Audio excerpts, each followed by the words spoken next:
보도의 진실과 시청자의 진심을 알아봅니다. YTN 뉴스 FM 열린 라디오 YTN, 저는 프로듀서 김양원입니다.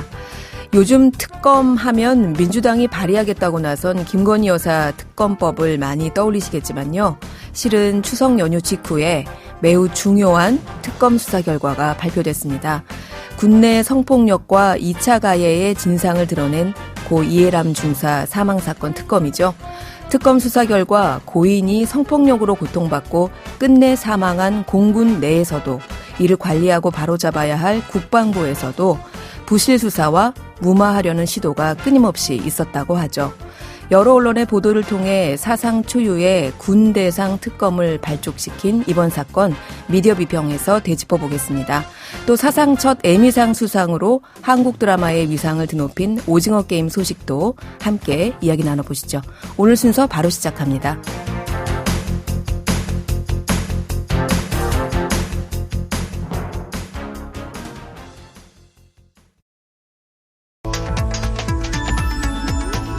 미디어가 전하는 이슈에 대한 다양한 분석과 팩트체크까지 바로 보고 뒤집어 보고 꼭꼭 씹어보기 위한 미디어 비평 프로그램 열린 라디오 YTN.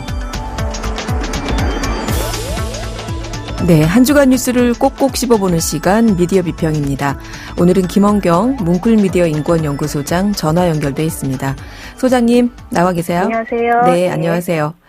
네, 지난 13일이죠.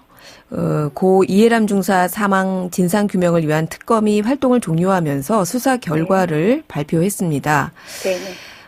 많은 분들이 기다려왔던 특검 결과였다는 점에서 주목을 받았는데요.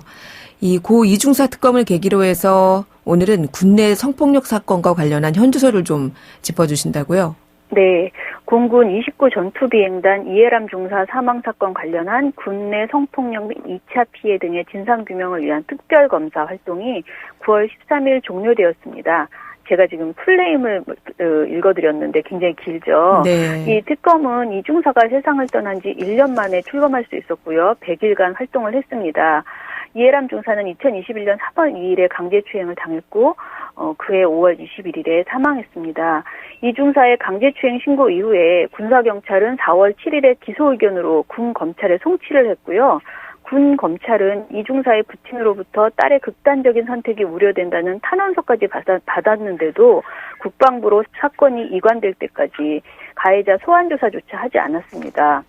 또한 사건의 중요한 증거인 가해자의 휴대전화에 대해서 압수수색 영장을 받았음에도 군 검찰은 이를 집행하는 대신에 조사일에 가해자로부터 임의 제출을 받는 등 증거인멸의 위험성을 전혀 고려하지 않는 모습을 보이기도 했어요.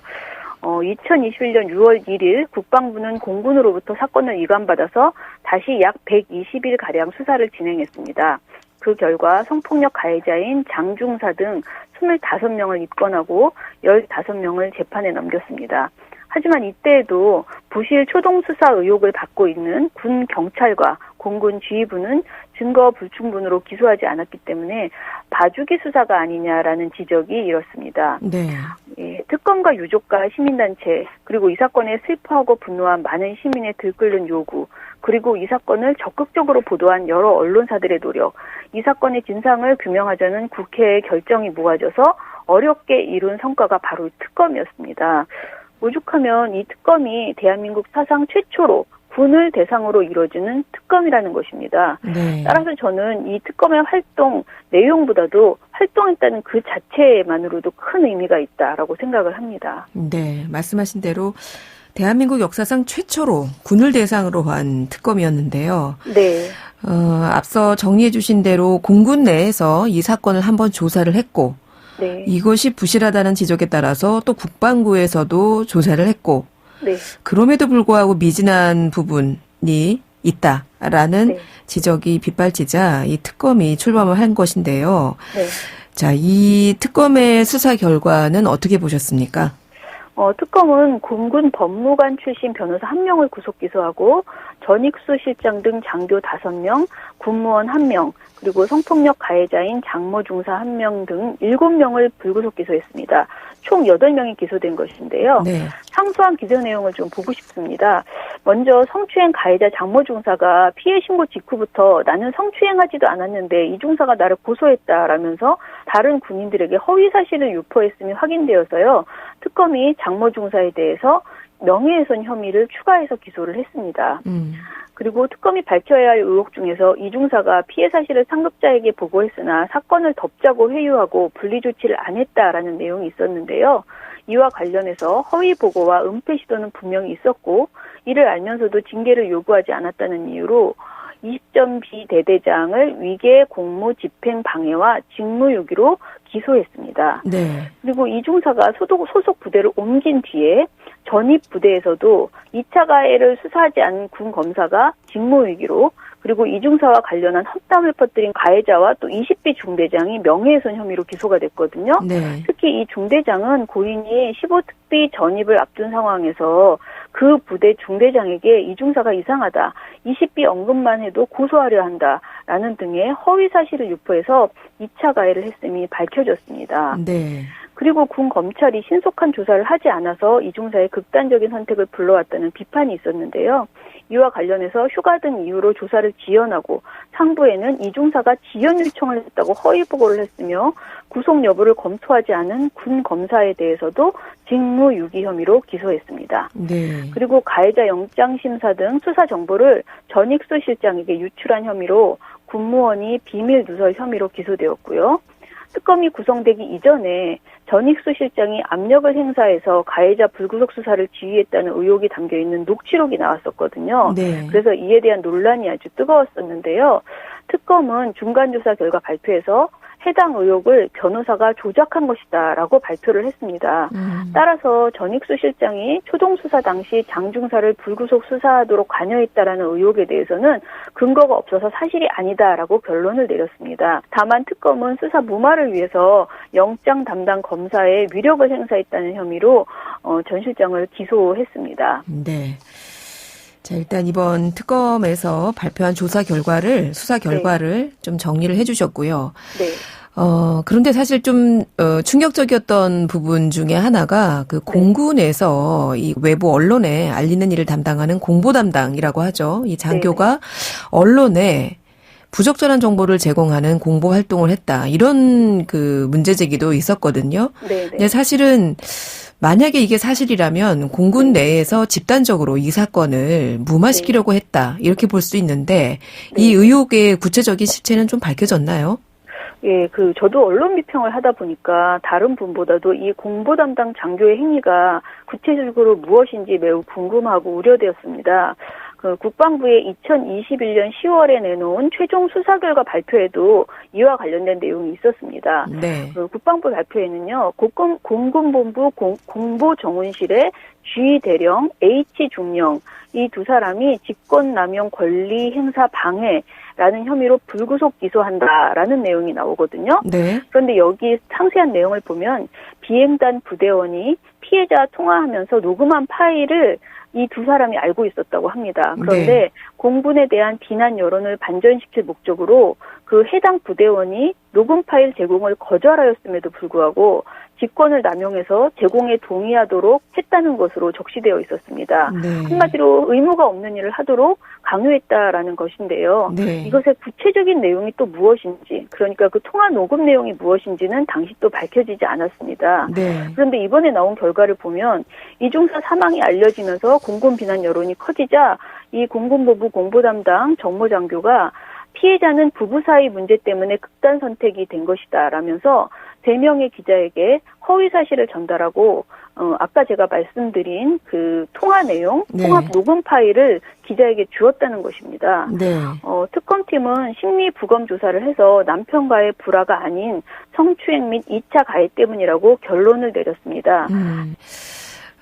개인적인 이유로 사망했다라고 사건을 어떻게 보면 축소하려고 했던 정황이 아닌가 이런 생각이 좀 드는데요. 네. 비록 늦었지만 이 사건이 사상 초유의 군대장 특검을 통해서 세상에 낱낱이 알려지게 된 배경 짚어봤습니다. 이런 배경에 사실 당시에 언론들도 대대적으로 보도하지 않았었습니까? 네, 사실 이번 사건과 관련해서 사실 언론이 굉장히 잘 보도를 했어요. 네. 기존의 군 성폭력 사건과는 다르게 그야말로 화력을 집중해서 많이 보도해 준 것이 사실입니다. 특히 이 사건을 처음 보도했던 MBC는 밝히기 어려운 군의 조직적인 은폐를 낱낱이 파헤쳐서 이번 사건의 선도적인 역할을 했고요. 네. 자극적인 영상을 배제하는 취재 윤리가 돋보였다는 평도 받았습니다. 특히 군 내부의 성추행과 은폐라는 구조적 문제를 직시하고 제도를 개선하는 계기가 되었다라는 평가가 많았어요. 이런 칭찬으로 2021년에 한국기자상 취재보도 부문 본상, 국제 엠네스티 언론상, 그리고 양성평등상 방송부문 대상인 대통령상도 받았습니다. 네. 그런데 MBC뿐만 아니고 다른 언론사들도 이 사건에 대해서 침묵하지 않고 적극적으로 보도했고요. 흥미 위주의 보도가 아닌 다양한 문제 제기를 더해줬다라고 볼 수 있습니다. 그런 분위기 때문인 것 같은데요. 제가 찾아본 결과로는 아까 말씀드린 군군 정훈실발의 뉴스는 사실상 거의 보도가 되지 않았습니다. 네. 이번 특검 발표 결과를 설명할 때만 이 내용이 나왔고 이전의 보도에서는 불화설을 언급하는 보도를 찾아볼 수가 없었어요. 네. 아무래도 정보를 받았어도 섣불리 보도하지 않았던 것은 아닐까 저는 그렇게 추측을 해봅니다. 군에서 내놓은 부적절하고 부당한 정보가 언론에 보도되지 않았다는 것은 정말 다행인데요. 어쨌든 간에 공보나 홍보를 담당하는 입장에서 자신들에게 유리한 여론을 형성하기 위해서 노력하는 것은 당연한 것이지만 이 정도 수준으로 부적절한 공보 활동을 하는 것에 대해서는 매우 엄중하게 바라봐야 될 것 같습니다. 네. 또한 언론이 앞으로도 이런 공보를 그대로 받아쓰지 않고 신중하게 접근해야 한다라는 당연한 사실을 강조하고 싶습니다. 네. 특검의 사건 조사 결과 발표 때 안미영 특별검사가 이런 말을 했더군요. 모두 가해자 걱정을 한다. 네. 누구도 숨진 이중사를 살갑게 대하지 않고 벼랑 끝으로 내몰았다. 군대 내에서 다시는 이런 일이 없어야 한다. 이렇게 말을 했던데요. 네. 저는 남성 위주잖아요. 군이 아무래도. 그렇죠. 그렇다 보니까 남성들 위주의 어떤 군 문화가 네. 낳은 비극적인 사건이 아닐까 이런 생각도 드는데요. 네. 이번 특검 수사 결과를 보시면서 어떻게 평가하셨나요? 일단은 유족의 평가가 중요한데요. 유족은 특검에 애쓰셨다라는 입장을 먼저 내놓았습니다. 네. 그러나 이중사 사망 전후에 가해자 불구속 수사가 계속된 이유를 끝내 못 밝혔다. 윗선을 법정에 세우지 못해서 유가족의 한으로 남는다라고 했고요. 네. 무엇보다 처음부터 공군이 이렇게 수사했더라면 예람이는 살아있었을 것이다.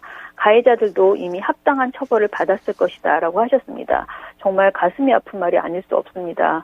이번 특검 수사 결과에 대해서는 애초에 초동 수사가 워낙 부실해서 중요한 근거 자료를 충분히 확보하지 못한 한계가 있었다는 점이 계속 지적되고 있습니다. 네. 그러나 중요한 것은 특검은 이중사가 극단적 선택을 한 원인이 직속 상간의 성폭력, 그리고 2차 가해, 그리고 군 검사의 부실 수사라고 분명하게 결론 내려줬다라는 것입니다. 네.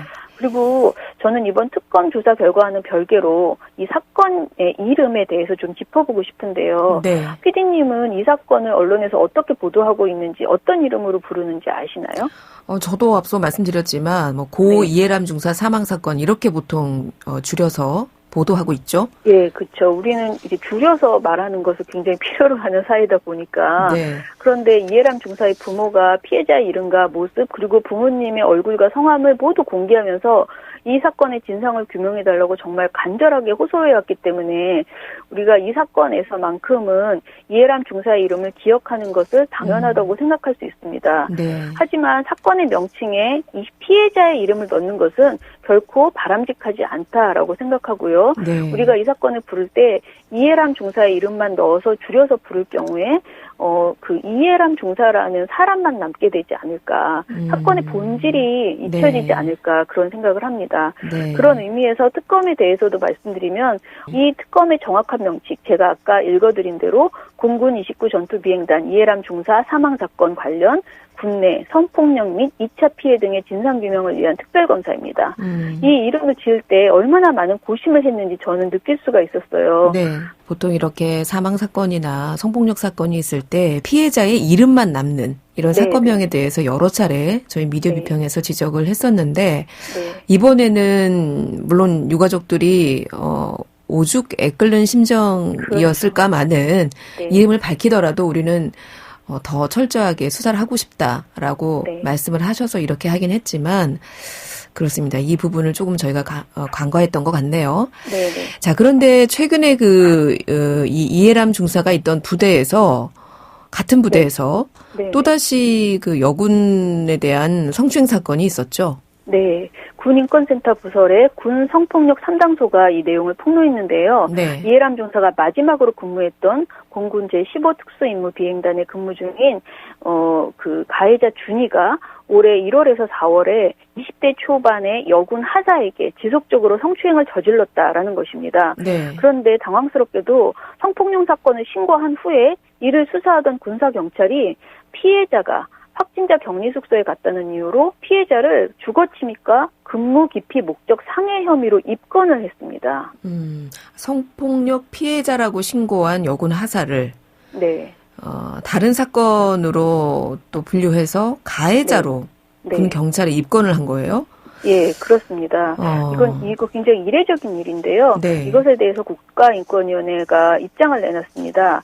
성폭력 피해자가 가해자와 연루된 또 다른 사건에서 피의자 조사를 받는 상황은 군 검찰의 수사 의도와는 관계없이 피해자에게 극심한 정신적 피해를 주는 2차 가해로서의 성격이 강하다. 네. 그리고 실제로 그렇게 작용할 위험성이 매우 높으므로 이를 방치할 경우에 극단적인 선택까지 생각할 만큼 현재 피해자가 정신적으로 극심한 고통을 호소하고 있어서 피해자에게 회복할 수 없는 피해가 발생할 수 있다라고 인권위는 판단한 것입니다. 네. 특히 성폭력 사건 피해자가 다른 사건의 피의자가 되어 기소된다면 그 사실이 군대 내에 공개될 수밖에 없고 결국은 성폭력 피해 사실도 노출되면서 회복이 어려운 피해가 발생할 수 있다라고 하면서요. 네. 국방부 장관에게 지휘 감독을 철저히 할 것, 공군 검찰 단장에게 이 피해자에 대한 추가 조사 및 기소 여부 판단을 잠정 중지할 것을 권고하였습니다. 네. 앞으로 조사가 진행되면서 언론에 좀 더 보도가 되겠지만요. 저는 한 가지 당부하고 싶은 게 있습니다. 피해자 보호가 우선되어야 한다는 것입니다. 피해자의 성추행 피해 사실이 지나치게 세세하게 부각되고 선정적인 제목으로 뽑는 보도 형태는 적절치 않습니다. 앞서 피해자가 피의자로 둔갑한 사실도 전해드렸다시피 언론이 주목해야 할 것은 이 사건을 처리하는 군의 행태를 감시하는 것입니다. 네.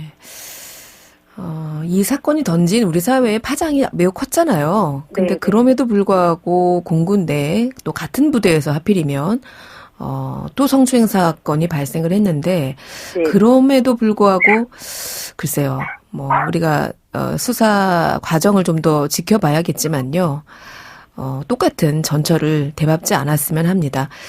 고 이중사의 장례가 아직도 치러지지 않았다면서요. 네. 이중사의 주검은 경기도 성남 국군수도병원 장례식장에 안치되어 있습니다. 이중사가 스스로 목숨을 끊은 이후 1년 4개월이 지났는데요. 이중사의 아버지는 예람이의 완전한 명예회복을 위해서 피해자들이 제대로 처벌받고 재발 방지 대책이 마련되면 그때 예람이를 따뜻한 곳으로 보낼 것이다 라고 말씀하셨습니다. 유족들의 말씀처럼 언론도 차분하면서도 집요하게 사건의 처리 과정을 보도해 주셨으면 좋겠습니다. 네.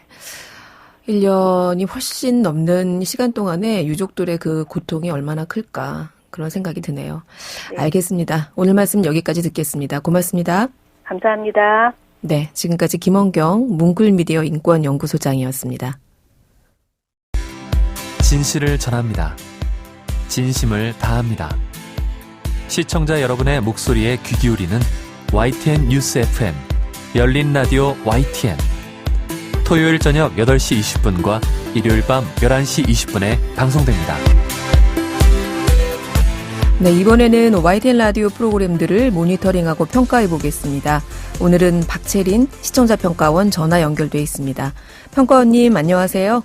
네, 안녕하세요. 네, 이번 주에는 어떤 프로그램 모니터링 하셨나요? 네, 이번 주엔 매주 오후 1시부터 2시까지 방송하는 이슈앤피플을 8월 29일부터 9월 8일까지 들었고요. 9월 9일엔 추석 특집으로 진행된 뉴스킹 박지훈입니다를 들었습니다. 네, 이슈앤피플 그리고 추석 특집으로 편성됐던 뉴스킹 박지훈입니다. 자, 어떤 프로그램부터 먼저 살펴주시겠어요?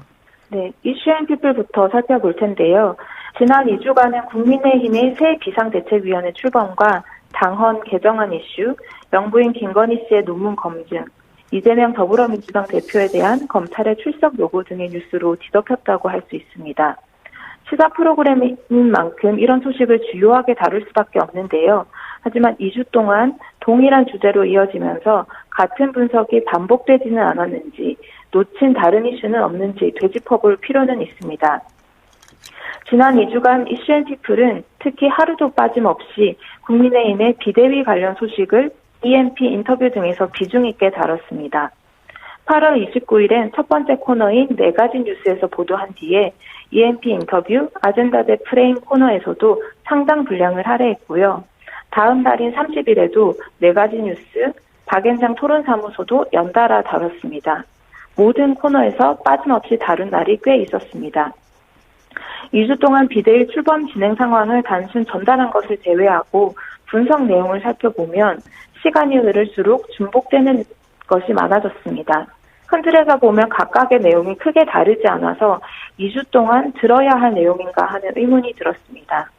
이 소식을 다루고 있는 미디어 문제라든지 다른 곳에선 들을 수 없는 핵심 당사자 인터뷰라든지 새로운 내용이 있지 않은 상황이라면 정치권 이슈에 밀린 민생 뉴스 등을 짚는 게 시민에게 더 유익하지 않을까 하는 생각이 들었습니다.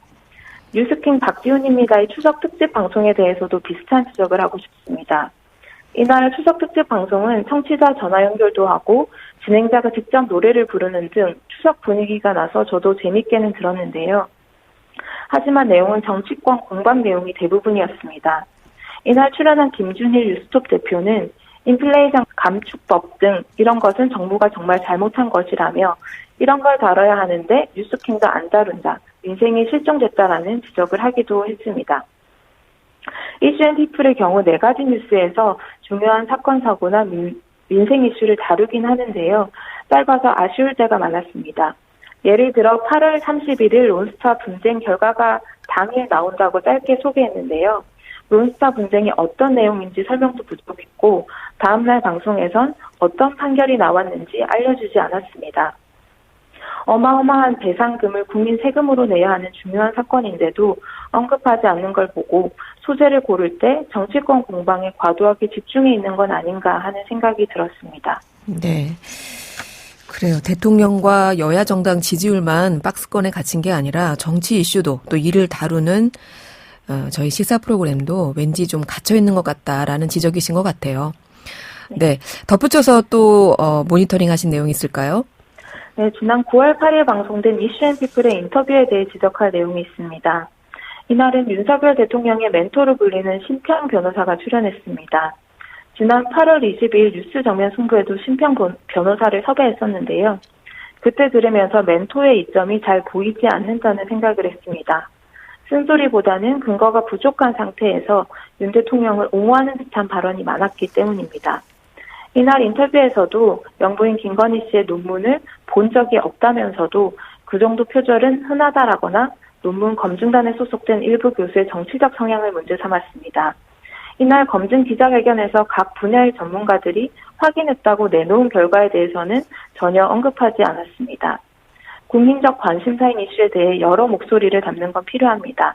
다만 정치적 공방이 심한 이슈는 특히 사실에 근거한 생산적 토론이 될 수 있도록 인터뷰를 진행했으면 합니다. 네, 이슈앤피플에 대한 시청자 평가원의 의견 듣고 있는데요. 덧붙여서 하실 말씀 있을까요? 네, 인터뷰 취지와 맞지 않은 질문에 대해 짚고 싶습니다. 지난 8월 31일은 9월 1일 통계의 날을 맞아 한은 통계처장을 인터뷰했습니다. 통계의 날인 만큼 통계가 시민의 경제생활에 얼마나 중요한 자료인지 등에 대해 살펴보는 시간이었고 인터뷰 질문도 취지에 맞게 이루어졌습니다. 하지만 마지막 질문 하나가 불필요했는데요. 통계처장이 기재부 시절 닮고 싶은 상사, 명예의 전당에 올랐다는데 비결이 뭐냐 하는 내용입니다. 기재부 내부에서 이루어진 이벤트를 청취자가 알 필요도 없고 이날 취지와도 맞지 않은 질문입니다. 겨우 질문 하나라고 볼 수도 있지만 이런 것이 쌓여서 프로그램의 신뢰도를 만든다는 점을 잊지 않았으면 좋겠습니다. 네, 출연자의 개인적인 질문과 답은 좀 불필요해 보였다는 의견까지 오늘은 이슈앤피플 그리고 추석 특집 뉴스킹 박지훈입니다에 대한 시청자 평가원의 의견 들어봤습니다. 오늘 말씀 고맙습니다. 네, 감사합니다. 네, 지금까지 박채린 시청자 평가원이었습니다. 열린 라디오 YTN에서는 시청자 여러분의 목소리를 듣습니다. 참여 신청과 의견은 유료 문자 샵 0945, 우물정 0945나 YTN 라디오 프로그램 열린 라디오 YTN 게시판을 통해 남겨주세요. 네, 뉴미디어 트렌드 함께해 주시는 분입니다. 콘텐츠를 사랑하는 분이시죠. 뉴아이디의 김조한 이사 전화 연결돼 있습니다. 김 이사님 안녕하세요. 안녕하세요. 네, 오늘 목소리가 유난히 우렁차신데요. 네. 아마도 콘텐츠와 OTT계의 경사 때문이 아닐까 제가 한번 이렇게 짐작을 해봅니다. 미국 방송계 최고 권위를 자랑하는 에미상, 우리나라 드라마죠. 오징어 게임이 감독상에 이어서 나무주연상까지 차지했어요. 정말 역사적인 사건인데 어떻게 에미상 수상을 예상하셨나요? 우리 김 이사님은? 단연코 작년 하반기 최고의 콘텐츠였잖아요. 네. 그래서 뭐 전 세계에서만 인기 있는 게 아니라 미국 내에서도 워낙 큰 화제를 거뒀던 콘텐츠이기도 했고, 그리고 이제 미국 배우조합상이라든가 뭐 여러 가지 상들을 하나씩 받으면서 네. 최초 비영어권 콘텐츠로 수상을 하지 않겠느냐라는 예상들이 나오긴 했었거든요. 근데 네. 제가 2개까지는 받을 거라고 생각을 못했는데 정말 저도 계속 제가 받은 건 아니지만 얼떨떨합니다. 네. 배우 정호연 씨죠. 시상식에 앞선 인터뷰에서 만약 오징어 게임이 수상을 하면 어떨 것 같냐라는 그 인터뷰에 오영수 배우하고 황동혁 감독은 소주를 마실 거고 이정재 배우는 양주를 마실 거고 자기는 춤을 출 거다. 이런 인터뷰가 화제가 되기도 했었거든요. 맞습니다. 네, 이정재 씨하고 아마 이 황 감독의 수상은 현지에서는 어느 정도 좀 감지가 됐던 것 같아요. 맞습니다. 네. 특히 이정재 배우의 경우는 네. 뭐 아까 얘기했듯이 미국 배우조합상, 그다음에 네. 스피릿 어워즈, 크리틱 초이스 어워드까지 다 받으면서 특히 뭐 이제 각각의 뭐 미디어들에서 계속 이정재 씨의 수상에 대해서는 굉장히 많은 예측을 했었어요. 네. 뭐 에미상 TV 드라마 부른 나무주연상 첫 아시아 국적의 배우다. 그러니까 아시아 배우가 받은 경우는 있는데 네. 아시아 국적의 배우는 처음이거든요. 그리고 이제 이 에미상 때문에 한국에서 가장 성공한 배우 중에 한 명이 되었다라는 뉴욕타임즈 기사도 있을 정도로 네. 사실은 뭐 정말 어떻게 보면 제2의 전성기가 오신 것 같다는 생각이 드네요. 네. 제2의 전성기가 아니라 이정재 배우는 제3의 전성기라고 하더라고요. 그럼요. 예, 데뷔했던 모래시계, 또 곧이어서 히트쳤던 태양은 없다에 이어서 이 오징어 게임으로 정말 데뷔 30년 만에 제3의 전성기를 맞이한 게 아닌가 이런 평가도 있던데 한국 콘텐츠의 미국 에미상 수상, 그것도 기술 스텝에게까지 수여한 상까지 포함하면 무려 6관왕이더라고요. 네. 네, 역사적인 성과인데 이 한국 드라마의 에미상 수상, 우리 콘텐츠 업계에는 어떤 의미로 남을까요? 지금까지는 뭐 저희가 한국 콘텐츠에 대해서 얘기할 때 물론 오락적인 부분에 대해서는 확실히 성공적이다라고 네. 얘기를 하지만 네. 기생충 외에는 그다시 큰 어워드를 받은 경우는 없었는데요. 네. 드라마 자체에 이 상을 받으면서 지금 한국 드라마에 대한 가치이지만 그거에 대한 어떤 시선들이 네. 확실히 달라질 수밖에 없다고 생각이 들어요. 이제 뭐 오징어 게임 이후에 다른 플랫폼들에서도 한국 드라마를 OTT들이 제작하는 경우들이 늘고 있는 것처럼 네. 이제는 그냥 단순히 그 아시아 지역의 화제성만이 아니라 북미나 유럽에서도 충분히 어필할 수 있는 콘텐츠를 네. 한국에서 제작할 수 있다는 것을 증명한 것 같습니다. 네. 이 황동혁 감독이 수상 소감에서 이제 시즌2로 찾아뵙겠다. 이런 말을 남겼는데요. 에미상 수상으로 더 기대를 한 몸에 받게 된 오징어 게임 시즌2. 지금 어느 정도 준비가 되고 있을까요? 이제 사실은 아시겠지만, 저희도 예전 얘기했지만 시즌2를 염두에 두고 만든 콘텐츠가 아니었기 때문에, 사실 이제 굉장히 많은 고민을 하셨다고 들었는데, 지금, 네. 기자회견에서 에피소드 6까지 집필을 마쳤다고 말씀을 하셨어요. 네. 그래서 이제 반 정도 됐다고 하는 거 보면 이제 12개 정도 에피소드로 마칠 것 같다는 생각은 드는데, 네. 예, 지금 절반 정도 마쳤다고 합니다. 특히 이제 그 오징어 게임의 최고의 스타 중에 한 명이 정우현 씨가 이제 쌍둥이로 돌아올 수 있다, 뭐 이런 얘기도 있고, 그리고 그 이정재가 다른 캐릭터가 될 수도 있다. 네. 그리고 저번에 이제 잠깐 엑스트라는 아니지만 조연으로 나왔던 그 이병헌 씨의 역할도 뭐 비중이 있을 것 같다. 뭐 이런 여러 가지 얘기들이 나오고 있어서. 네. 사실은 뭐 계속 이게 추문은 나오고 있지만 정확한 사실은 없기 때문에 네. 더 기대되게 하는 것 같습니다. 네. 알겠습니다. 자, 기대해 보도록 하고요. 자, 다음으로 2주의 화제 영상 소개해 주셔야죠. 네, 또 연속으로 같은 플랫폼의 컨텐츠를 이야기 드리는 것 같은데요. 네. 넷플릭스의 새로운 드라마가 이게 또 심상치 않습니다. 수리남이라고. 수리남. 네, 지난 추석 때 공개가 됐죠. 네. 그래서 9월 9일 공개된 대한민국의 스릴러 범죄 드라마인데, 네. 이게 처음에 저도 수리남이 뭔지 몰랐는데 그 남미의 하나의 국가더라고요. 그 나라 이름이더라고요. 네네네. 네. 국가 이름이어가지고 이제 남미에서 마약 조직을 운영하는 한국인이 이제 있었고, 네.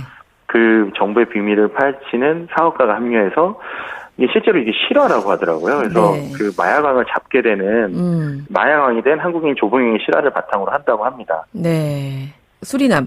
그러니까 넷플릭스에서 글로벌 TV쇼 순위가 꽤 높더라고요. 그러면 네. 일단 흥행 중인 거죠? 네. 네. 나오자마자 글로벌 이제 3위 등극하면서 흥행 조짐 보이고 있는데요. 네.